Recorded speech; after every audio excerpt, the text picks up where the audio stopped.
नमस्कार मित्रों, पुरुषोत्तम मास का ये पावन समय चल रहा है और आज हम इस विशेष महीने के 16वें दिन पर पहुंच चुके हैं। जो लोग पूरे श्रद्धा भाव से भगवान विष्णु का स्मरण कर रहे हैं, उनके लिए ये दिन भी अत्यंत महत्वपूर्ण माना जाता है। अक्सर देखा जाता है कि किसी भी धार्मिक अनुष्ठान, व्रत या साधना की शुरुआत तो बड़े उत्साह के साथ होती है, लेकिन कुछ दिनों बाद मन थोड़ा ढीला पड़ने लगता है। व्यक्ति सोचने लगता है कि मैंने इतने दिन पूजा की, मंत्र जप किया, फिर भी मेरी समस्या वैसी की वैसी ही है।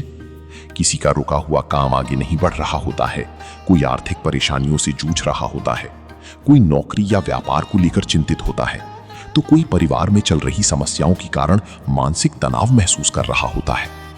ऐसे समय में मन में कई प्रश्न उठना स्वाभाविक है। क्या मेरी प्रार्थना भगवान तक पहुंच रही है? क्या मेरी भक्ति में कोई कमी रह गई है? क्या मेरी मनोकामना कभी पूरी होगी? मित्रों, हमारे धर्म ग्रंथ हमें एक बहुत सुंदर बात सिखाते हैं। भगवान की यहां भक्ति कभी व्यर्थ नहीं जाती, लेकिन हर चीज का अपना समय होता है। जिस प्रकार बीज बोने की तुरंत बाद फल नहीं मिलता, उसी प्रकार प्रार्थना और अच्छे कर्मों का फल भी धीरे धीरे जीवन में दिखाई देता है। पुरुषोत्तम मास का महत्व केवल मनोकामना मांगने में नहीं है, बल्कि स्वयं को भगवान के करीब लाने में है। इसीलिए आज 16वें दिन एक छोटा लेकिन अत्यंत सरल और श्रद्धापूर्ण उपाय बताया जाता है। आज के 16वें दिन का विशेष उपाय। मित्रों, संध्या के समय स्नान करके स्वच्छ वस्त्र धारण करें। इसके बाद अपने पूजा स्थान में भगवान विष्णु या लक्ष्मी नारायण के सामने घी का एक दीपक जलाएं। दीपक जलाने के बाद भगवान को पीले रंग की कोई वस्तु अर्पित करें। यदि पीला फूल उपलब्ध हो तो उसे चढ़ाएं। यदि पीला फूल ना मिले तो थोड़ी सी हल्दी, एक केला या कोई अन्य पीला फल भी अर्पित किया जा सकता है। धार्मिक परंपराओं में पीला रंग भगवान विष्णु से जुड़ा माना जाता है। ये शुभता, ज्ञान, सकारात्मकता और समृद्धि का प्रतीक माना जाता है। अब दोनों हाथ जोड़कर भगवान का स्मरण करें। जल्दी जल्दी कुछ मांगने के बजाय कुछ क्षण शांत होकर बैठें। अपने मन को स्थिर होने दें। फिर श्रद्धा और विश्वास के साथ 11 बार या 21 बार इस मंत्र का जप करें। ओम नमो भगवती वासुदेवाय। जप करते समय मन को भगवान के चरणों में लगाने का प्रयास करें। मंत्र जप पूर्ण होने के बाद तुलसी जी को जल अर्पित करें। यदि घर में तुलसी का पौधा है तो उसके सामने भी एक दीपक जला सकती है। अंत में अपनी क्षमता अनुसार किसी जरूरतमंद व्यक्ति को भोजन, फल, गुड़ या कोई छोटी सहायता अवश्य दें।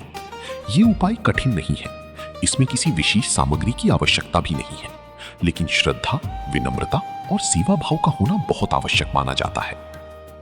मित्रों, यहां एक बात समझना बहुत जरूरी है। कई लोग भाग्य जागने का अर्थ केवल अचानक धन मिलने या कोई चमत्कारिक घटना होने से लगाते हैं, लेकिन जीवन में भाग्य जागने के कई रूप होते हैं। कई बार सही समय पर सही अवसर मिल जाना भी भाग्य होता है। कई बार किसी बड़ी गलती से बच जाना भी भाग्य होता है। कई बार किसी अच्छे व्यक्ति का जीवन में आ जाना भी भाग्य होता है। और कई बार लंबे समय बाद मन में आशा का जागना भी भाग्य का ही संकेत माना जाता है। पुरुषोत्तम मास हमें धैर्य रखना सिखाता है। आज का समय ऐसा है जहां हर व्यक्ति तुरंत परिणाम चाहता है, लेकिन आध्यात्मिक मार्ग हमें निरंतर प्रयास और धैर्य का महत्व बताता है। यदि आपने इस पवित्र मास में कोई संकल्प लिया है तो उसे अंत तक निभाने का प्रयास करें। यदि आप प्रतिदिन भगवान का नाम ले रही हैं तो उसे जारी रखें। यदि आप किसी बुरी आदत को छोड़ने का प्रयास कर रही हैं तो हार न मानें। यदि आप अपने जीवन को बेहतर बनाने की दिशा में कदम बढ़ा रही हैं तो विश्वास बनाए रखें, क्योंकि छोटी छोटी प्रयास ही आगे चलकर बड़ी परिवर्तन का कारण बनते हैं। मित्रों, भगवान विष्णु को केवल पूजा ही प्रिय नहीं है, उन्हें सत्य, विनम्रता, करुणा और सेवा भी प्रिय है। इसलिए आज के दिन केवल दीपक जलाकर ही न रुकें। घर के बड़े बुजुर्गों का सम्मान करें, किसी जरूरतमंद की सहायता करें, किसी से कटु वचन बोलने से बचें और जितना संभव हो अपने मन को शांत रखने का प्रयास करें। यही पुरुषोत्तम मास का वास्तविक संदेश भी है। आज 16वें दिन श्रद्धा के साथ भगवान विष्णु का स्मरण कीजिए। उन्हें पीले रंग की वस्तु अर्पित कीजिए, मंत्र जप कीजिए, तुलसी जी को जल अर्पित कीजिए और किसी एक व्यक्ति के जीवन में थोड़ा सा सुख पहुंचाने का प्रयास कीजिए। धार्मिक मान्यताओं के अनुसार ऐसे कार्य व्यक्ति के भीतर सकारात्मक ऊर्जा का संचार करते हैं और उसी जीवन की चुनौतियों का सामना करने की शक्ति प्रदान करते हैं। मित्रों, ईश्वर के दरबार में कभी देर हो सकती है, लेकिन श्रद्धा और सच्चे कर्म कभी व्यर्थ नहीं जाते। भगवान विष्णु और माता लक्ष्मी की कृपा आप सभी पर बनी रहे। यदि आप भी भगवान विष्णु में श्रद्धा रखते हैं तो कमेंट में श्रद्धा के साथ अवश्य लिखें, ओम नमो भगवते वासुदेवाय। प्रणाम।